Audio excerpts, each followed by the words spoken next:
Bismillahirrahmanirrahim. Assalamualaikum warahmatullahi wabarakatuh.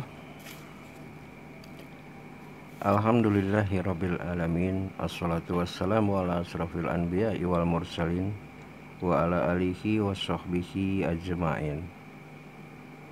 Rabbi shrah li sadri wa yassir li amri wahlul 'uqdatam min lisani yafqahu qawli.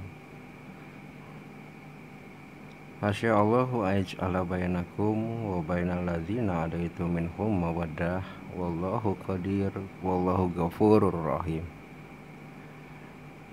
Astagfirullahaladzim, astagfirullahaladzim, astagfirullahaladzim.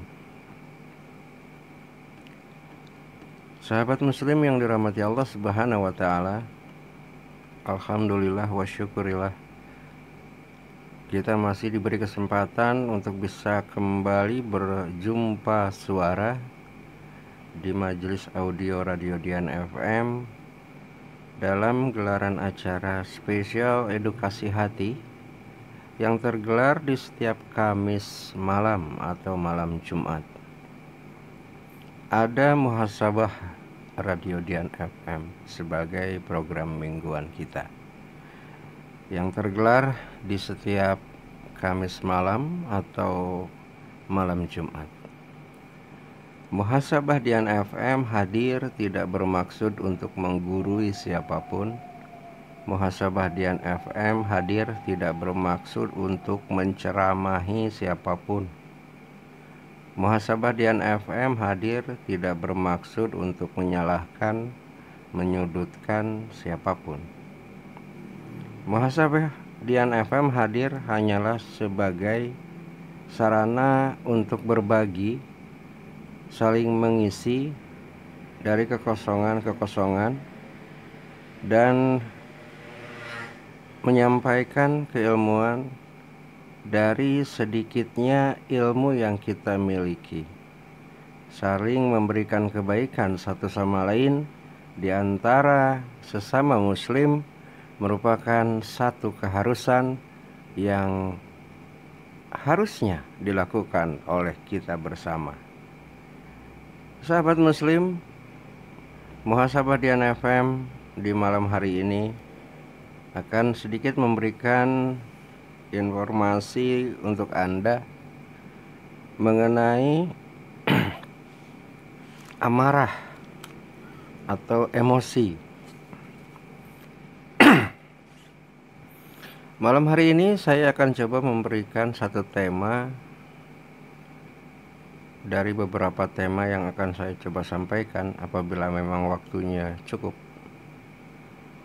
Yang pertama adalah, tema yang pertama kita adalah mengenai ada surga dalam emosiku. Sahabat muslim dimanapun Anda berada,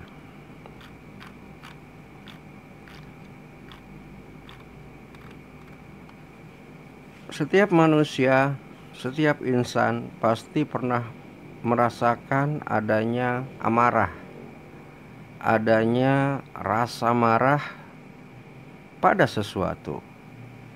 Apakah itu marah pada diri kita sendiri atau mungkin marah kepada orang lain?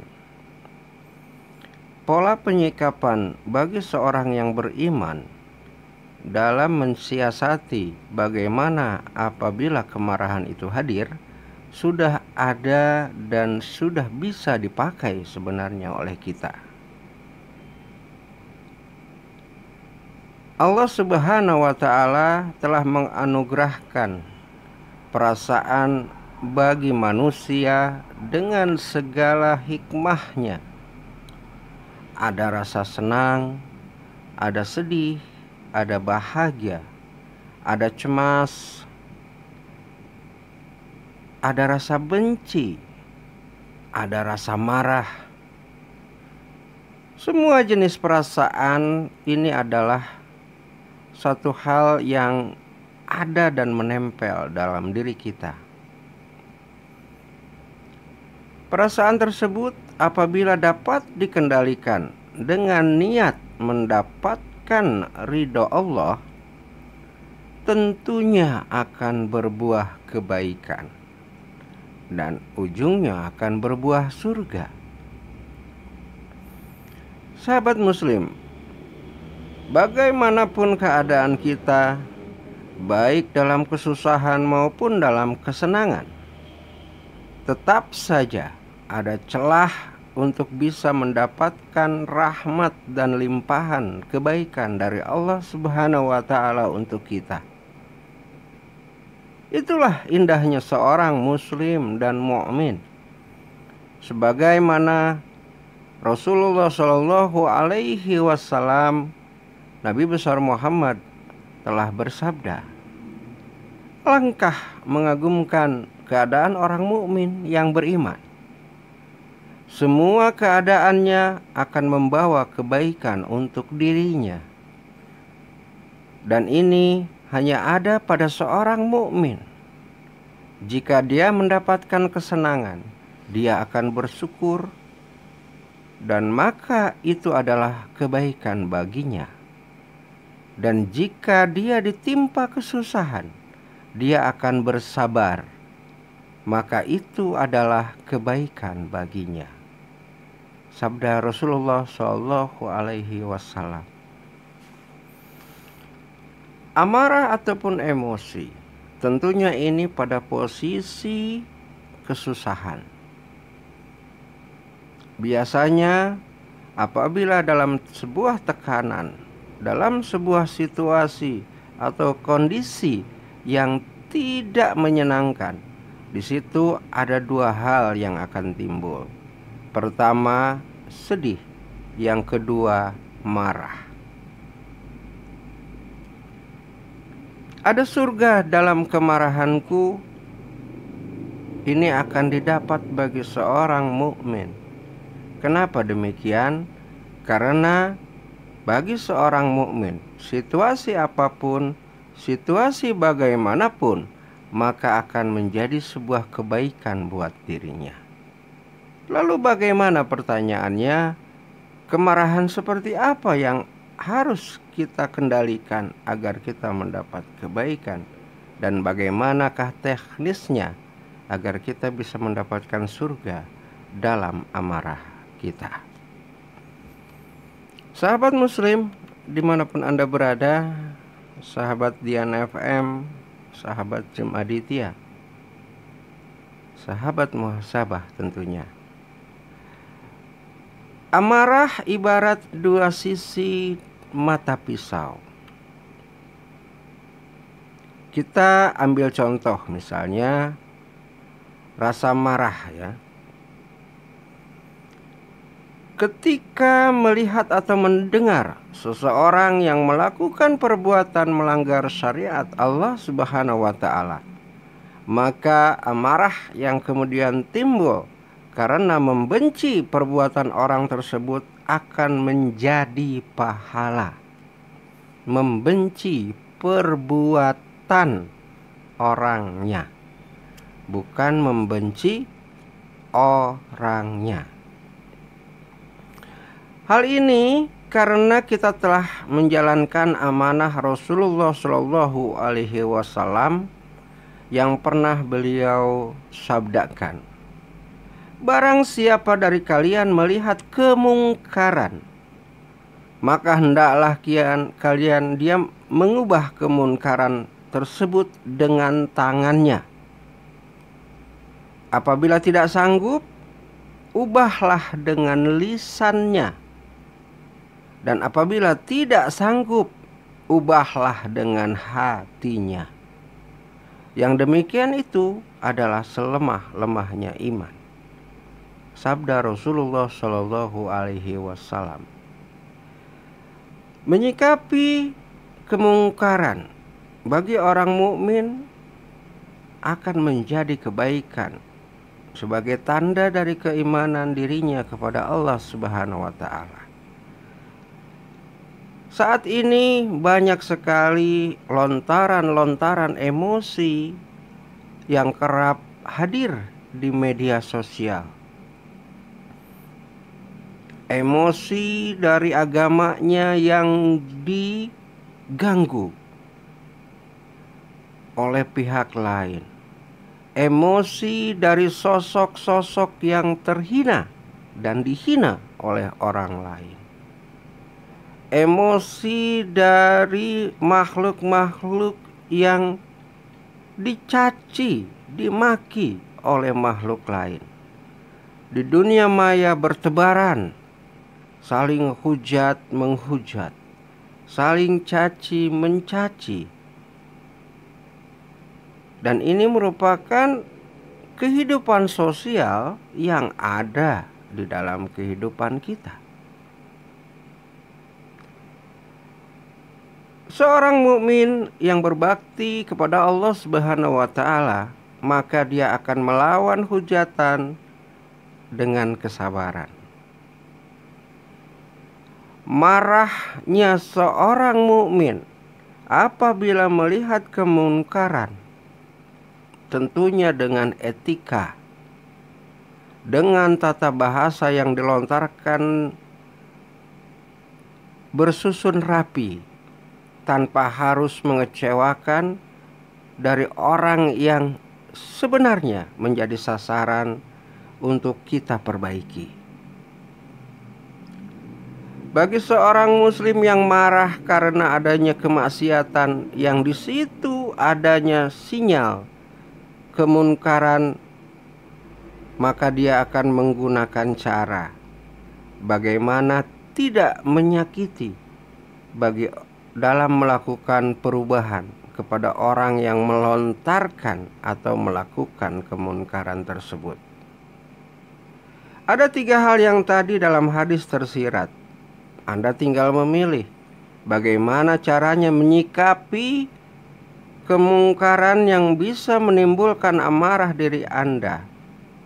Terlebih lagi, kemungkaran yang memang di situ berkaitan dengan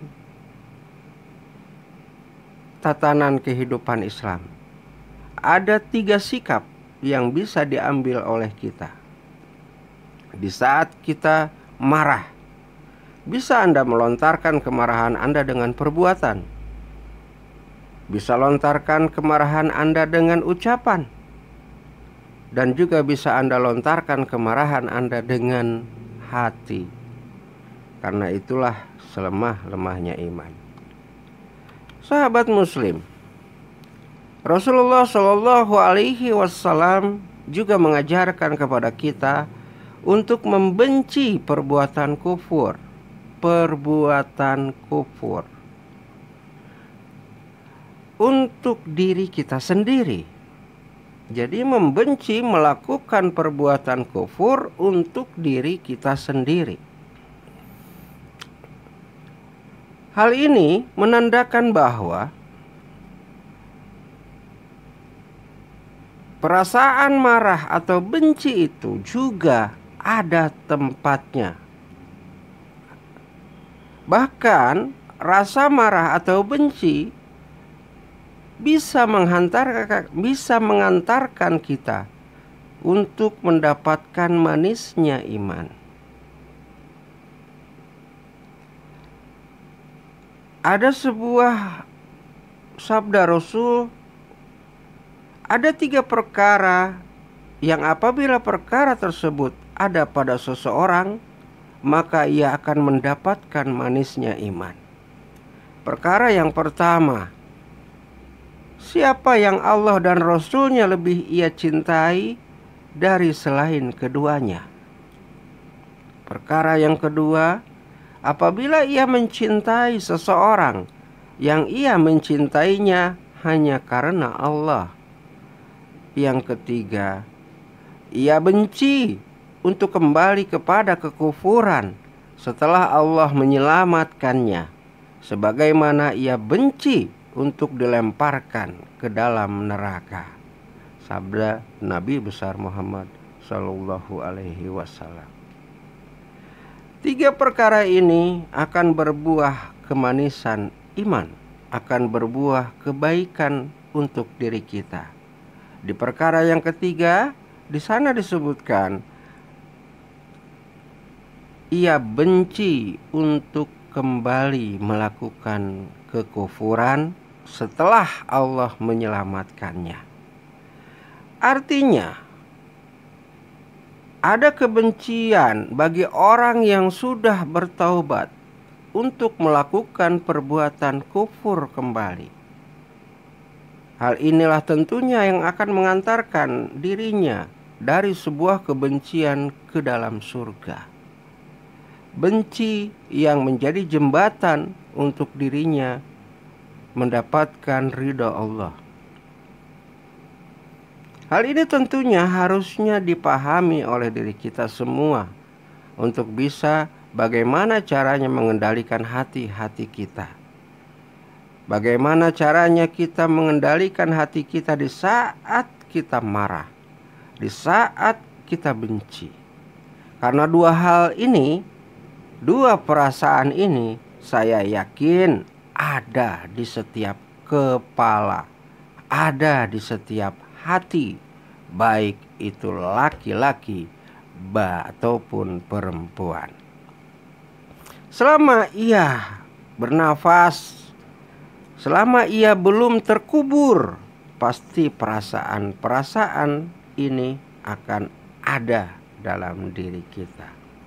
Yang harus kita ambil adalah bagaimana caranya kita menyikapi di saat rasa itu kita rasakan, di saat kebencian itu hadir di dalam diri kita. Sahabat muslim, ketika kita tidak mampu mengendalikan perasaan-perasaan itu, maka kita justru akan melakukan banyak kekeliruan yang bermuara pada dosa dan penyesalan. Terlebih apabila kita menyikapi kemarahan kita dengan tindakan-tindakan setan. Tak sedikit saat ini ada problematik kehidupan dunia, orang sampai rela untuk menghilangkan nyawanya sendiri dengan bunuh diri. Emosi-emosi, kekecewaan, kebencian yang nempel sedemikian keras tanpa diselimuti oleh keilmuan, diselimuti oleh ajaran agama, maka akan menggiring dirinya kepada lembah kenistaan. Kita akan kembali selepas syair berikut ini.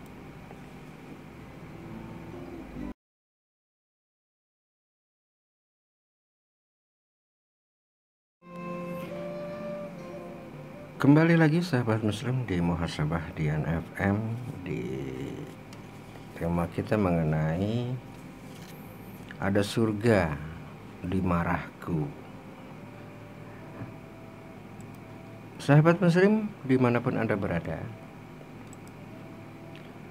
pesan Rasulullah Shallallahu Alaihi Wasallam tentang amarah atau emosi. Yang pertama, wasiat beliau dalam mengendalikan emosi. Rasulullah Shallallahu Alaihi Wasallam menjadikan pengendalian amarah sebagai wasiat kepada dia, kepada kita. Sebagaimana Abu Hurairah radhiyallahu anhu bahwa seorang lelaki berkata kepada Nabi Shallallahu Alaihi Wasallam, "Berilah aku wasiat." Dan beliau menjawab, "Engkau jangan marah." Dan orang itu mengulangi permintaannya berkali-kali. Kemudian Nabi Shallallahu Alaihi Wasallam bersabda, "Engkau jangan marah." Hadis riwayat Bukhari.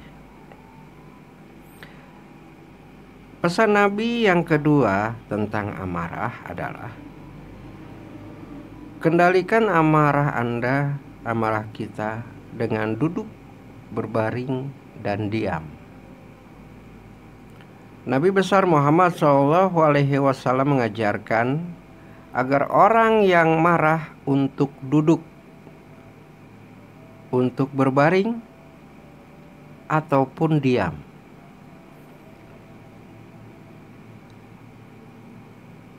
Sabda beliau, apabila seseorang dari kalian marah dalam keadaan berdiri, hendaklah ia duduk.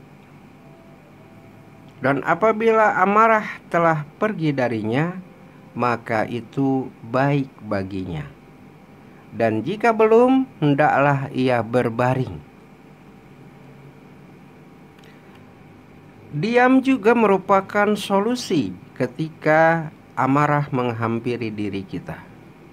Rasulullah Shallallahu Alaihi Wasallam pernah bersabda, apabila seorang dari kalian marah, hendaklah diam. Hadis riwayat beliau.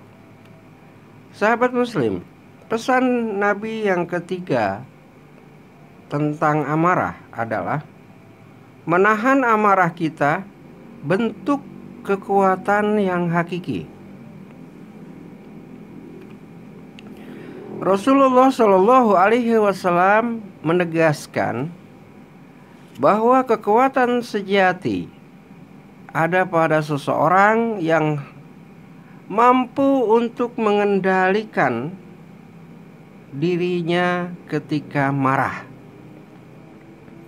Sebagaimana ada sabda beliau, orang yang kuat itu bukanlah yang pandai bergulat, tetapi orang yang kuat ialah orang yang dapat mengendalikan dirinya ketika dia marah. Hadis beliau atau sabda beliau. Nah,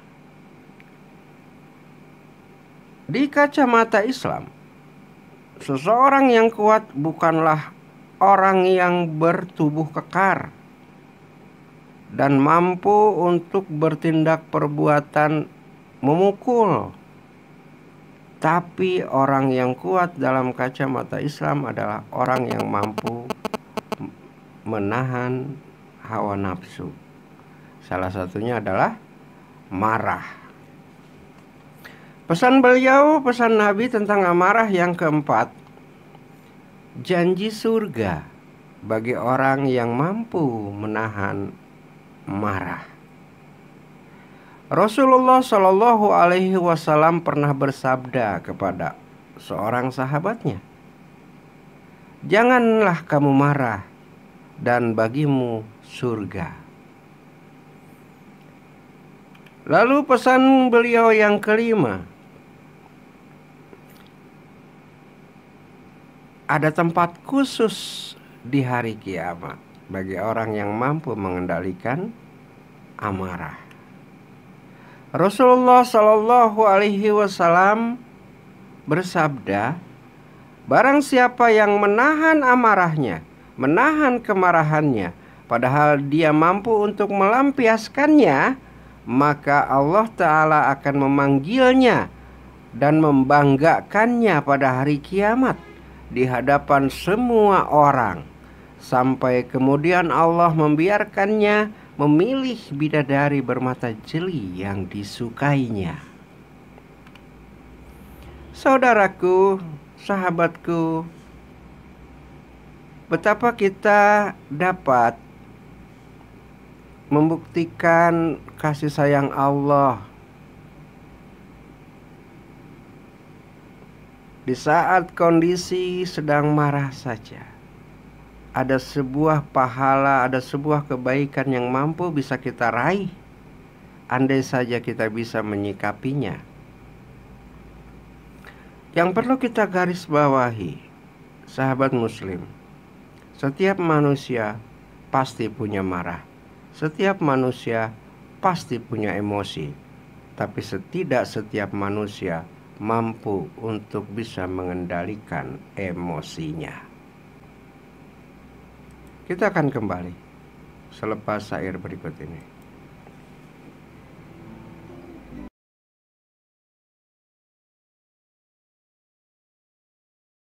Membahas tentang amarah. Amarah, ngambek gitu.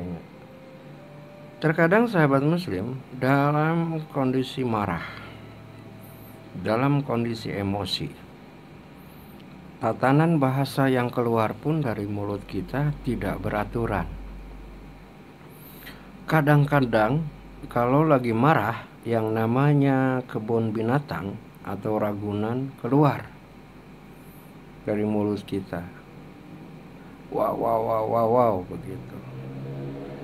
Ya, kadang-kadang hujatan, cacian, makian terlontar. Sampai-sampai makhluk Allah yang lainnya pun dibawa-bawa. Contoh setan gitu. Ya kan?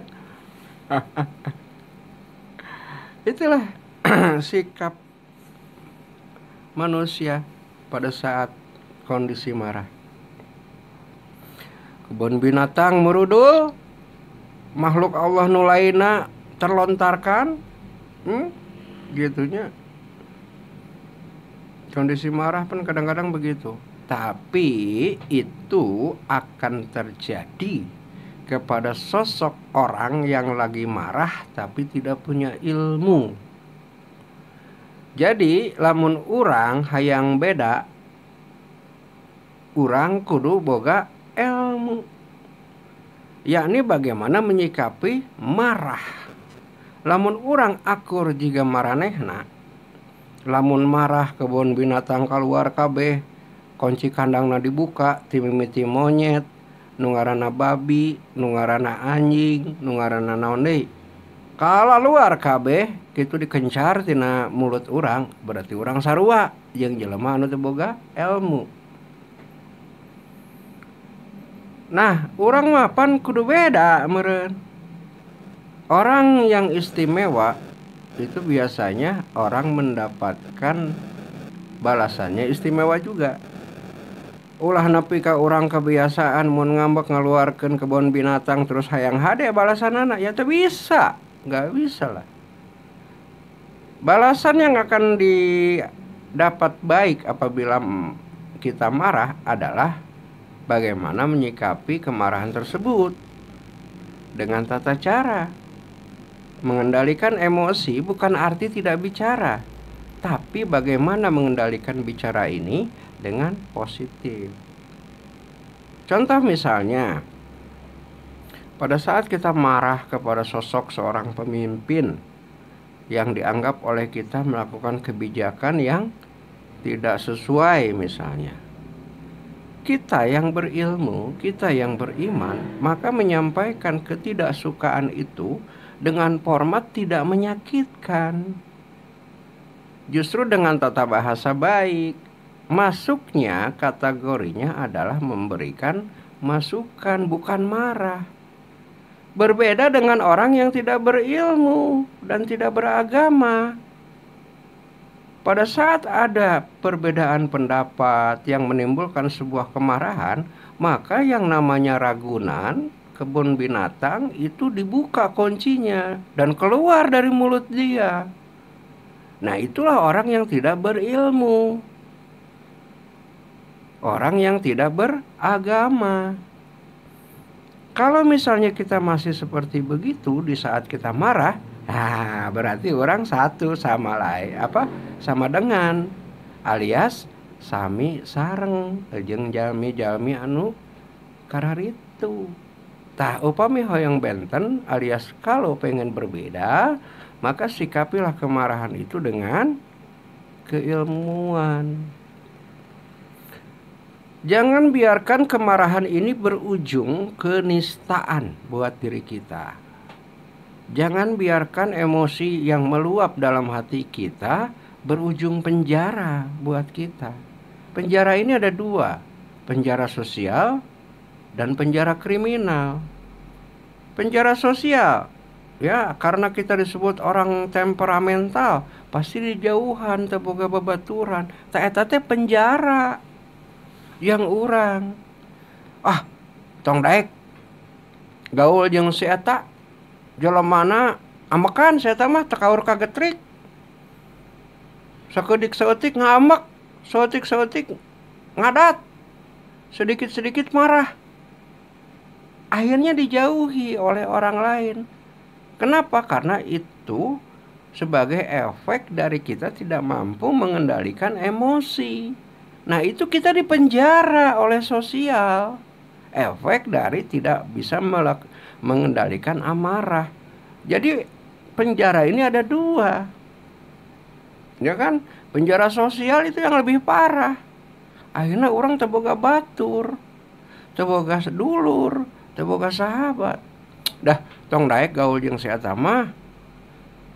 Jelemana teu ngeunaheun, saeutik-eutik ngambek, sedikit-sedikit marah. Tuh.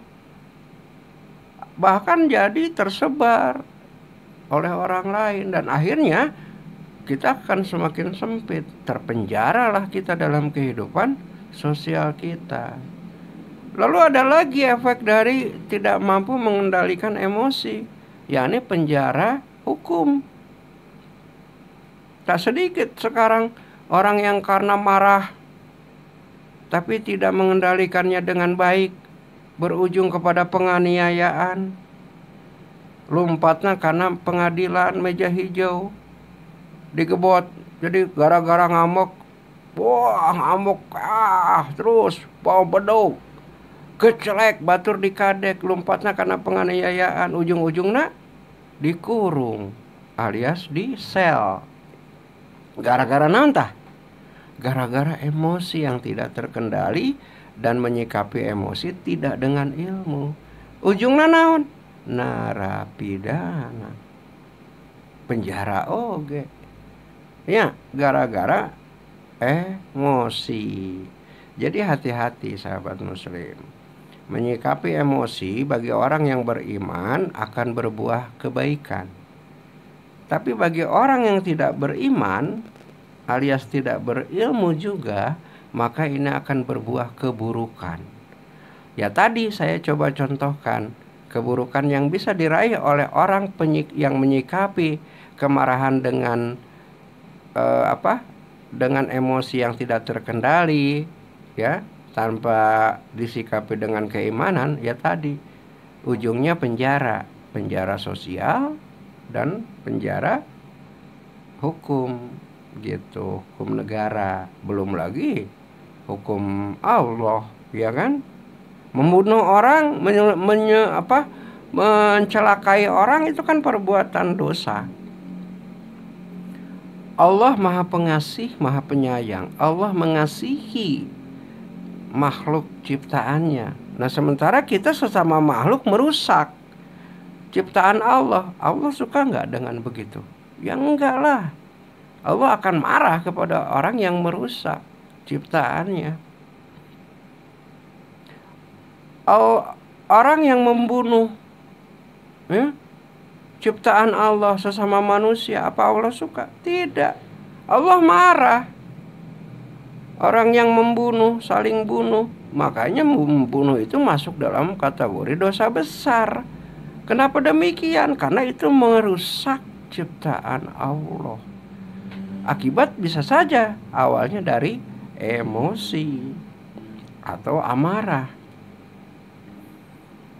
Nyipol batur, nonjok batur nih kajeding, apa Allah suka? Tidak. Iya kan?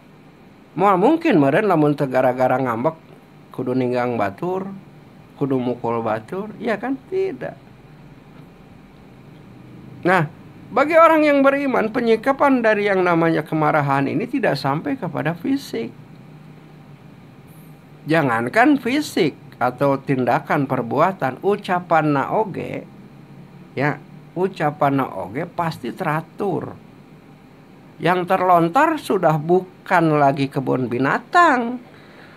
Kalau orang beriman itu sedang emosi, tapi yang keluarnya adalah zikir. Namun orang-orang beriman marah, maka yang keluarnya bukan nama-nama binatang yang ada di pasar minggu sana, tapi yang keluar adalah astagfirullah rabbal baroya. Itu yang keluar. Dia berzikir, itu yang membedakan. Mulutnya pun dalam kondisi beremosi ramah, zikir. Beda jeung jelema anu tidak berilmu. Nah, kita mau masuk golongan mana? Segolongan dengan siapa? Segolongan dengan orang yang tidak berilmu, yang kalau marah-marah kabeh ngaranna binatang keluar. Atau kita mau masuk dalam golongan orang beriman, yang kalau marah saja perangainya indah, yang kalau marah saja mulutnya suaranya sahdu dengan dikir-dikirnya. Silakan, Anda mau masuk golongan mana? Karena semuanya terserah Anda. Kata Rhoma Irama sih, terserah kita. Ternyata jalan ke surga itu mudah, tapi anehnya banyak orang yang ogah. Katanya jalan ke neraka itu mahal, tapi banyak orang yang berusaha untuk bisa masuk neraka. Ya tadi, dengan amarah yang tidak terkendali, mencak-mencak, nolak cangkeng, pepe dengkreng, bebedogan, jika nu manehna ge teu boga getih nu beureum, jika manehna ge moal dikubur, jika nu manehna rek hirup saumur-umur. Itu emosi yang tidak terkendali dan dipengaruhi oleh setan, jauh dari ridhonya Allah. Beda dengan orang beriman. Nah, orang beriman pada saat mengendalikan emosi dengan zikirnya, maka kebaikannya dia akan dapat. Ada pahala di sana di saat dia sedang emosi. Ada surga di sana di saat dia sedang emosi. Cuman bagaimana caranya? Ya tadi, banyak berzikir, ambil air wudhu, duduk, berbaring, atau diam. Itulah metode-metode, cara-cara yang diberikan oleh Rasulullah kepada kita sebagai umatnya, bagaimana menyikapi pada saat kita terselip oleh perasaan marah, emosi, baik emosi kepada sesama kita maupun emosi kepada diri kita. Bagaimana caranya kita menyikapi kebencian kepada diri kita ataupun menyikapi kebencian kita kepada orang lain. Sungguh sangat indah. Rasul sudah menyiapkan untuk kita teknis-teknisnya, tapi sayangnya terkadang kita ini yang mengaku katanya bahwa Nabi besar Muhammad Shallallahu Alaihi Wasallam itu adalah Rasul kita, tapi kita tidak mengikuti jejaknya. Lucu sekali.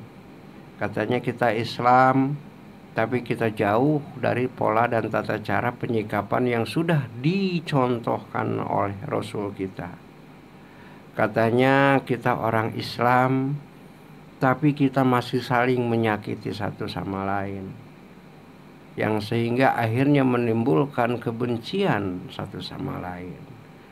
Katanya kita orang Islam, tapi kita masih saling mencaci satu sama lain, menghujat satu sama lain, yang sehingga menimbulkan pengelompokan orang yang saling membenci, saling beremosi, yang ujung-ujungnya bisa saja bentrok karena tidak sepaham.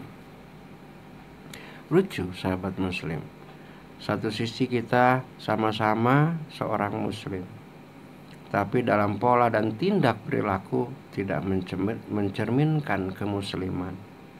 Nah, oleh karena itu, sebagai tanggung jawab kita sesama muslim, yakni saling mengingatkan, maka malam hari ini saya mengingatkan kembali, jangan dilihat sayanya, tapi lihatlah kebaikan dan niatan saya untuk mengajak sahabat muslim menjadi muslim-muslim yang hakiki, muslim-muslim yang tidak menyakiti sesama muslim lain, muslim-muslim yang tidak pernah menghujat sesama muslim lain, muslim-muslim yang tidak pernah mencaci sesama muslim lain. Mari kita jadikan diri kita sebagai muslim-muslim yang selalu bergandeng tangan, yang selalu bersama-sama untuk meraih ridhonya Allah Subhanahu wa ta'ala. Stop perdebatan, stop hujatan, karena ujungnya akan kembali kepada kita. Di saat kita membuka aib orang, maka tidak menutup kemungkinan orang pun akan membuka aib kita. Di saat kita marah sama orang, maka tidak menutup kemungkinan maka orang pun akan marah pada diri kita.